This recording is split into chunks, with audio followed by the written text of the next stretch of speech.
and welcome to CommieCast, the podcast that talks about stuff that actually matters. A special CommieCast today with Nigel Flanagan, who's just written an excellent book called Our Trade Unions. Maybe we can talk later on about the significance of that title, Nigel. Okay, now the book is an excellent little read. I recommend it to anybody. It's on Manifesto Press. Nigel, you've been a union organiser for about 30 odd years just now, after having done your Master of Philosophy in Industrial Relations at Glasgow University. Tell us a wee bit about yourself, particularly what you're doing now, and also what qualifies you to write such a controversial piece of work, sir. Go on ahead. Okay, thank you, Stuart, and thank you for inviting me. I've been a trade union activist since my mid-20s, shop steward, then full-time convener at Sefton Council on Merseyside, and was a lay activist inside Unison for 14, 15 years. I was then controversially sacked for trade union activities by Sefton Council and emerged working for Unison as a regional organiser, focusing on work with private contractors, which was deemed to be more appropriate to my style.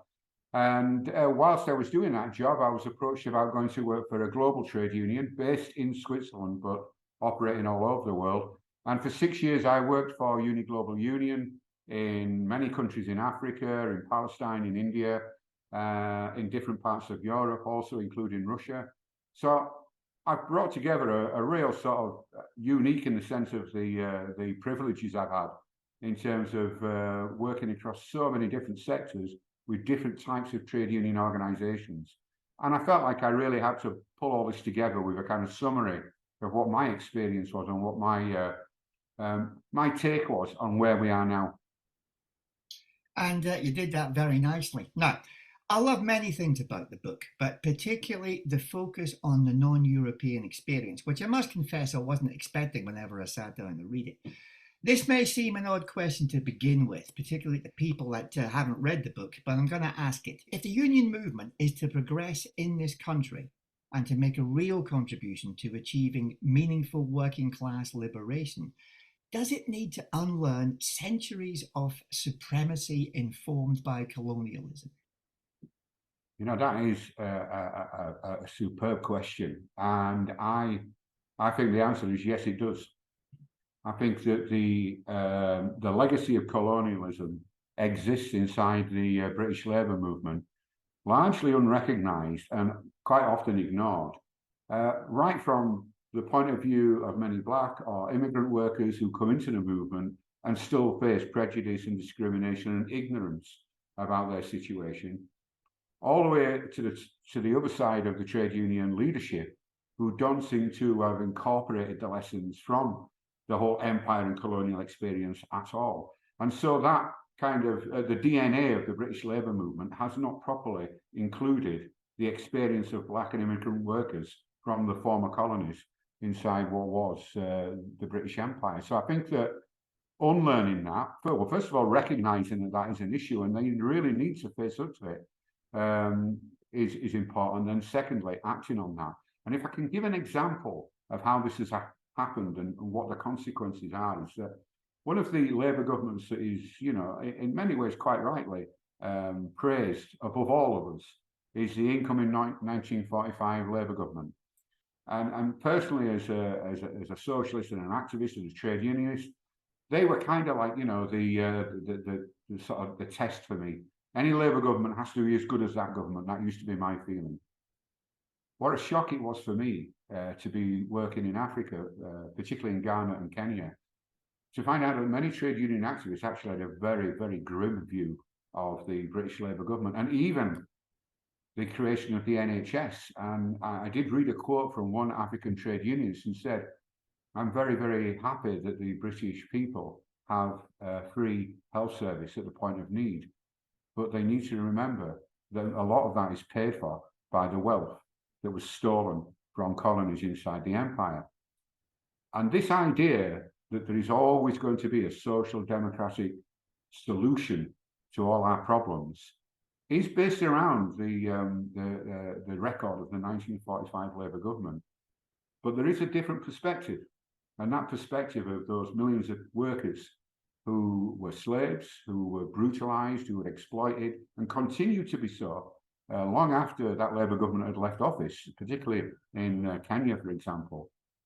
Their perspective and their experience has not been brought into the Labour movement to give a view or to give some voice to those people who also were part of the equation that led to the government in 1945. The colonies were systems of exploitation, and that is at the heart of the British economy, which has never been properly acknowledged by the trade union movement even. Oh, absolutely. People like Ernest Bevin and indeed Clement Attlee were proper lovers of the empire, and they were no great lovers of the people who were basically that formed and still do form the bases of our wealth. I mean, I'm not going to say everybody here has a great time, but we do have an imperial lifestyle compared to large parts of the planet. And when you travel in the developing world, you realize that, and it does give some perspective.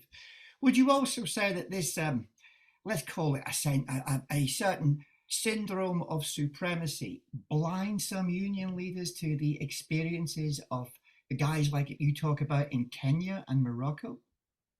Well, you see, so one of the most interesting things that I didn't know, and I learned this when I was working with COSATU in South Africa, was that right up until the 1970s, the British TUC was working in partnership with the whites-only trade unions in South Africa. Now, of course, their logic for that was that, well, we've got to get on the inside track and change from within, and if we can influence them to liaise and work with the black trade unions, that's what we're trying to do. That completely ignores the perception of the black trade unionists who were being brutalized and imprisoned and victimized by not just by white employers but by the white population in South Africa. So you have this kind of cozy idea the TUC thought that it could, use its good offices, so to speak, to influence the white trade unions as though that was the solution to the ending of apartheid.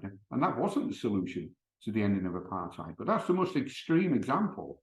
But that is perpetuated right around the globe by British and American and French and Italian and Spanish trade unions who feel that their role is to assist and support the African unions to become something like, Western trade unions, despite the fact that they have a completely different history and legacy.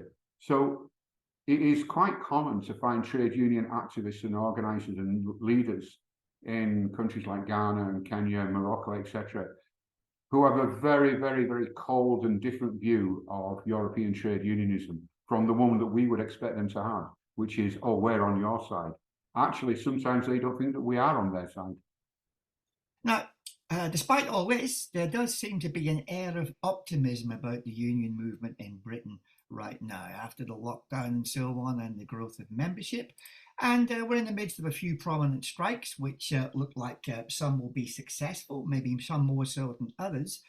You don't seem to share that cheerful outlook, Nigel. Why not? Actually, that is the one thing I have been criticised for the most, is that I am not appreciating what a moment this is in terms of trade union revival. And I will concede that there's always a small amount of sort of justification for that, in terms of saying, well, look, we've had national strikes, the trade unions are on the television every night. The appearances of Mick Lynch have been astounding, really, because he's wiping the floor with every commentator that he has to deal with. So, how is it that in the midst of all that excitement about the big upsurge, that I wrote a book talking about trade union decline? And I still insist that this might not be the sudden moment of renewal that so many people are saying it is, because the structural and developmental problems inside the British trade union movement have not changed because of this summer. We're looking at 30, nearly 40 years of decline in a systematic way, and all the factors that started the decline are stronger now than they were even in the late 1970s. So I think the fact that the trade union upsurge is taking place over the summer, mainly down to the pressure of the cost of living crisis, has galvanised some trade unions into activity and ballots, and successful ballots, which very few people could have foreseen. But part of me thinks, are we now coming out of the other side of that? Strikes are getting called off, deals are being recommended that many members don't feel, are particularly attractive, nearly half the rate of inflation. A couple of unions seem to be turning on some of their members a little bit in terms of, people who are not happy with the deals that are being recommended. So, rather than comment on the specific dispute, what I would say is, like everybody else, I was really excited and really happy that there has been a trade union upsurge in this summer. But my book is not about this summer per se. It's about these long-term problems. Those long-term problems about the age profile, the geographical location, the constantly falling density, the loss of membership. If people were only to remember one thing from my book, I would like them to remember that amongst trade union members, only 4.4% of trade union members are under the age of 24. That should be at the front of every trade union leader's mind in terms of what legacy are they leaving. So I insist that I'm still, optimistic that the trade unions can reorganize themselves, but I don't think it's going to be just because we've had an upsurge this summer. There needs to be fundamental shifts inside the movement. Yeah, as people who listen to this podcast will know, I'm a big fan of facts and I'm a big fan of figures. And any analysis has to be based around that reality rather than how you would like reality to be. And some of the figures you put in there are actually very sobering. I wonder if the attitude is to a certain extent, or the optimistic attitude is coloured by age, because I'm 63 very, very soon. And so I remember late 60s, early 70s, when unions were proper strong. And you remember a band called the Strobes brought out a song, "You Won't Get Me, I'm Part of the Union." Yeah. It was part of the culture. Yeah.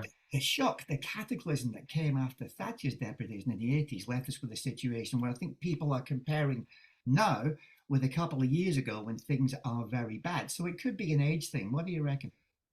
It could be an age thing, but it's been around. I remember these debates being held in some corners of the movement, not in the mainstream. Back in the 80s, I remember reading a book, the Forward March of Labour Halted, which now that was a series of essays by people on the left at the time, and they did identify some of the things that were already beginning to kick in. So I think this debate has been around a long time, and in relation to our age and where we are now, I think what we're able to say is we have, our legacy was we kept the movement going in the 80s and the 90s. It could have completely collapsed and died, and if it hadn't been for people who were active and persistent and hopeful in the 1980s and 1990s, we might not have a trade union movement now. So in one sense, I really admire those people, the people who were my mentors, the people who encouraged me to be active. They're the ones who helped us survive the bad days. But I don't think it's an age thing, although we tend to, maybe like me, you're getting a bit grumpy. But this is not about grumpiness. This is about analysis. This is about saying, we've got to do something. We've got to do something. We've tried other things, and I'm very critical of the other things that we tried. We now have to try something different. And I think the seeds for what we need to do are back in our history in the 60s and 70s, not in the United States of America and not in some kind of digital sort of call center future. We need to get back to basic membership-based organising. Interesting, yeah, because my next question is this. I'll do a wee quote from the book here, mate. The first and obvious feature is the complete and overwhelming deployment of all the resources and activities of the union around the overriding aim to increase membership. Now, you say this about the Kenyan National Private Security Union, the KNPSU, an important player in a very important sector in the Kenyan economy. One, why do you think this is so important? And two, how can British unions do more in this area? Okay, well, the Kenyan example is the one I use, and in the book I also describe the Moroccan trade unions as well in call centres. And there are many other examples around the world. The one I never got to write about because it happened while I was writing was the Indian trade union movement organising the biggest general strike in history. 250 million workers out on strike against government plans for the agricultural sector was a massive achievement. And, there's been no flood of recognition or people thinking, how did they do that? What were the problems? what was the strategy. That is the kind of learning experience that we just seem to completely ignore. So going back to the Kenyan Security Workers Union, I think that what they did was they realized that they were in such a weak position that they could no longer afford to be the kind of Rolls-Royce service version of a trade union that they were trying to promise people.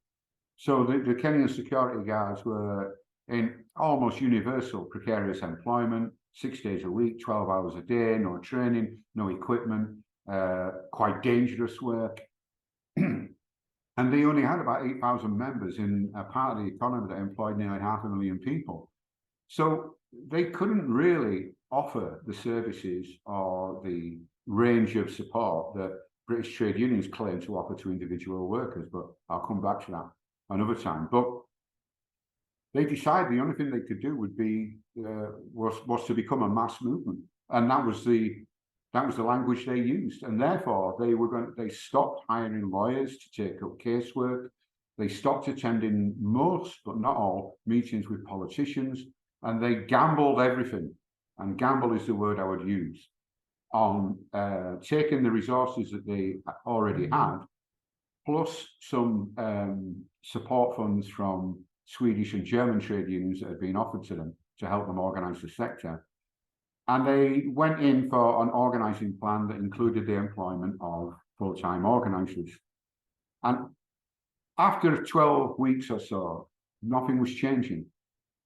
And they had a little bit of a revolt from amongst their own activists who were saying, look, in all honesty, it's really good that you've got organisers, but all they are doing is what we should do. And you're paying them a wage to do that. And they're spending most of the time checking on whether we're doing what they should be doing, and so forth. And that's not a criticism of the organisers, because they were genuine people who wanted to unionise the sector. There was no question of that. And they said, and we decided, we brought them together and said, well, okay, let's talk about what you think the solution is. And they just said, give us motorbikes, give us motorbikes. And that took up a chunk of the money, the majority of the funding they'd received. But they said, if we have those, we can get around workplaces, we can get around townships, we can meet so many more people every day on a systematic basis than we can possibly do at the moment. And for employed organisers, are not making any difference to our failure to get out and about. So what struck me about that was, oh my God, the simplicity of it. You know, how come a British trade union doesn't sit down and think, you know, we employ all these staff, we have these massive offices, we offer all these services, and we're operating at a density of about 20 or 30%. You know, somebody has to say, we can't afford to carry on doing this with that level of membership. We're just a self-help group. We're not a trade union. We're not a mass movement. So I think that basic, simple lesson should be copied by Western trade unions. Obviously, I don't mean they should buy motorbikes, but somebody should draw up a blank sheet of paper with the figure at the top of how much income they have and start deciding what they're going to spend it on, and then go back and say, okay, well, we spend X amount on this, X amount on that, maybe we need to shift it into, and I don't even like to call it organising, Stuart, because then that conjures up images or prompts the idea that we're going to employ full-time organisers. No, it can be equipment, it can be facilities, it can be other resources that activists need to do a better job. So does this experience of the KNPSU inform your overall opinion of the value of professional organisers? Do you think that the latter serve to precipitate or retard the mobilisation of the rank and file? Okay, well, I think that the deployment of organisers often does retard the development of membership growth and rank and file activities. And I want to qualify that by saying that since 2006, I've been employed as an organiser all over the world. So I'm observing it from the point of view saying, how effective, not me personally, but as an organiser, do I really think I have been performing that kind of organising role that's promoted particularly by American trade unions, that you become almost like a full-time paid agitator. My conclusion is that not in every case, but in most cases, it does not help the development of organising capacity inside a trade union, that it becomes a problem. And the best way I can illustrate that is there are a number of small disputes that have been going on all over the country, a lot of them organised by Unite, successful disputes, winning decent pay rises, doing a good job of increasing density, etc. But it's based on the activity quite often, especially at the beginning, of full-time organisers. And the common experience is that once the dispute is won, or once that the density is increased, and the organisers then move on to another campaign, that the organisation behind it collapses because the workers are not being empowered, the workers are not in charge of the resources of their union, of their campaign, and over time, we end up back where we started. And that is quite common, and more common than most unions are prepared to admit, because individual organisers do a great job. And they go in and they galvanise the workforce, they find leaders, excuse me, and they go on to produce good campaigns. But actually, that's a short-term benefit. The long-term benefit is what we've done is treated that workforce like workers who need a service. In this case, an organising service. And we've treated them as customers almost, rather than members, and handed real power over to the workers. And one of the things I think is always a sign is when workers get up and thank the organisers publicly for winning the dispute and leading the dispute. That's always a sign to me that this could end up collapsing in a few months, because the workers don't feel like it's them that's won it. They feel like the organisers have come in and won it for them. And that is quite a common thing. And I found that a lot, that there was like an up and down pattern to organising campaigns, quite often based on whether or not the full-time organisers were still around. More successful, more sustainable are the campaigns like the ones of the Kenyan security workers, who use the funds and the resources. They use the organisers for training, for briefing, for advice and strategy, but the actual organising work was carried out by the activists and the motorbikes. Is this a bit of the subtext behind the title, Our Trade Unions, or am I being a little bit too deep and Freudian there?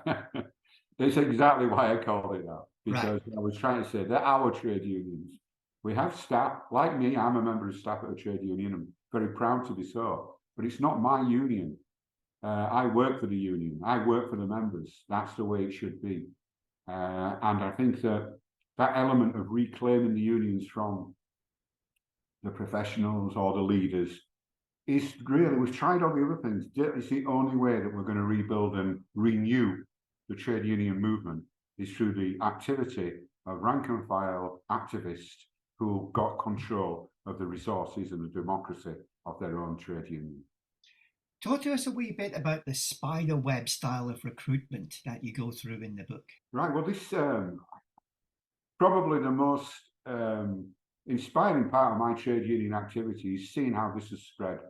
It's spread all over the world, and it did start with the Moroccan trade unions. Actually, were the ones who first started using this idea of saying, right, we just strip everything down. We don't need seminars, we don't need tutors, we don't need mentors. The basis of our activity has always got to be that we are talking face to face, where possible, to a worker. And therefore, the only people who can do that in terms of the numbers and the scale of it are members. So spiderwebbing, first of all, is a member-based activity. It doesn't rely on the organisers, and it certainly doesn't solely rely on the activists. The purpose of it is to get the members to do the organising. And we started using that in Morocco and in Kenya as a means of saying to people, the best way to achieve a task sometimes, I forget what they call it, you might know this, Stuart, to do the cycling professionals in the Olympics used it, where they broke everything down into small tasks. And we said, let's just break down the whole organising campaign into little tasks and then share those tasks out by asking members to volunteer and come and take up these little jobs. But the main job we asked each member to do was take a list of 10 workers or 10 existing members, whichever was most appropriate in the campaign, and undertake to contact those 10 people with some simple trade union messages, and then feed back to us what the response was to those messages. We were overwhelmed with the number of members who were prepared to do that. So when we talk to people, why have you joined the union? They did have a belief in union values of solidarity, unity, collectivism. What they lacked was a realization of how that works. And we gave them that when we said, well, you need to talk to 10 workers and bring them on board. And we made it no more sophisticated than that. And it worked really, really well. The Kenyans took it a stage further and they said to every one of the people on their list of 10, they would ask them if they would take a list of 10. And we put it on the walls. We actually drew it so we could visually see the spreading of the spider webs right across the sector, right across the employers, where we were eventually able to speak face to face to every worker, and through a separate parallel spiderweb and organising campaign to every member. Now, it's simple, and I have seen since trade unions have just taken it up and copied it. Trade unions in Southeast Asia, trade unions in Latin America are using it. It just seems to encapsulate how quick and simple it can be by asking members directly to do this little simple thing. And you'll notice as well as I do, Stuart, trade unions don't ask members to do much. They ask them to pay subs, they ask them to come out and strike, they ask them to attend some meetings. But in terms of activity, they don't ask much of them. And that denies us access to quite a massive resource, because if you've got 100 members and say 5 of them say they'll do something, that might seem like a low return, but that's 5 more people you've got involved from the beginning. And if one of the things you ask them to do is to ask people on their list to take part, you can see how it starts to spread out. So the spider webbing is not a strategy, it's not a philosophy, it's just a technique, it's a tactic. I say it's a style, and it's a style that really works. And since I came back to the UK 2 years ago, we've been deploying it in FE colleges, and it has shown a uniform increase in membership, a uniform involvement of members in pay campaigns, and really increased the profile of the union. And the kind of sense of belonging, I would claim that some people have now with their union, because they have a relationship in terms of face-to-face talking or regular communication that never existed before. So that style, I think, is really important, and I'm more than happy to come and talk to trade unions about that style, on the basis that we're not selling some big strategy. It's just a way of doing things that we've got concrete examples of it working directly. That sounds fantastic. We talked about this a little bit before we began the cast, and I guess this is probably the time now to ask this question. Do you think that, not just regarding the spider web, but some of the other innovations, some of the other changes that you talk about, there is a kind of inherent, a significant number of people in the management of the trade union movement who are inherently conservative and don't actually want the real changes that you're talking about? I'm not talking about anybody personally now. I'm talking about the situation that leaders find themselves in. The nature of the role does make it difficult to keep that connection with workplaces and keep that connection with members, never mind activists, because the nature of the role is to be constantly in meetings with politicians, with leading employers, in negotiations, in bargaining, and trying to carry out that role of producing some sort of deal that will benefit the members. So the nature of the role means that it is very, very difficult for you personally to decide, I, as General Secretary, I am going to be rank and file, I'm going to be this, I will do that, I will do that. What you will see is, even if you want to stick to that, the forces are dragging you away from it. To me, the key to this question is, to what extent are you accountable? So if you as General Secretary have locked yourself away from rank and file members, you're not accountable at conference, you're not accountable through democracy, you're not accountable through the structures of the trade union, well then you are making it worse. You are not offering leadership of the trade union. You're offering, again, a kind of professional role where you think you know what's best and you are systematically avoiding challenges. So I don't think there's anybody I would say, that person's got that role and it is their intention to just wreck the trade union movement or to sell out or to, why would you want to sell out if you were a general secretary? You want to win and have the acclaim of your members. Nevertheless, many of them, probably the majority of them, do end up involved in that kind of dilemma where there's a deal talked about with employers that members don't like. And my favourite person on this is Jack Jones, because Jack Jones was a powerful advocate of rank and file democracy during the 60s and 70s, and even as General Secretary of the Transport and General Workers Union, worked really hard in support of that democracy, and then became a victim of it, because he defended the social contract with the Labour government in the 70s. The rank and file rejected it at conference and rejected him. And I like the fact that he accepted that, having done so much to build up that democracy, he couldn't then complain about being a victim of it. And in fact, that was probably one of his biggest achievements. So I think focusing on individuals and saying, that person is a sellout, that person doesn't really help us understand. It's not about personalities. It is about, is the General Secretary accountable? Is the General Secretary carrying out the will of the members? And if the General Secretary is not carrying out the will of the members, can the members remove him? That is the real question here, and not necessarily the kind of ins and outs of individual General Secretaries. Okay, mate. Very nice answer. Thank you. The book, of course, is dedicated to the great Jack Jones. And if any younger listeners haven't heard of Jack Jones, they really need to put that right quickly. I'll put a couple of links into the webpage which accompanies the podcast. Right, that's the end of part 1 of this podcast with Nigel Flanagan. The second part is also available on CommieCast on all the usual platforms. Thanks very much for listening, and don't forget to listen to part 2. It's even better.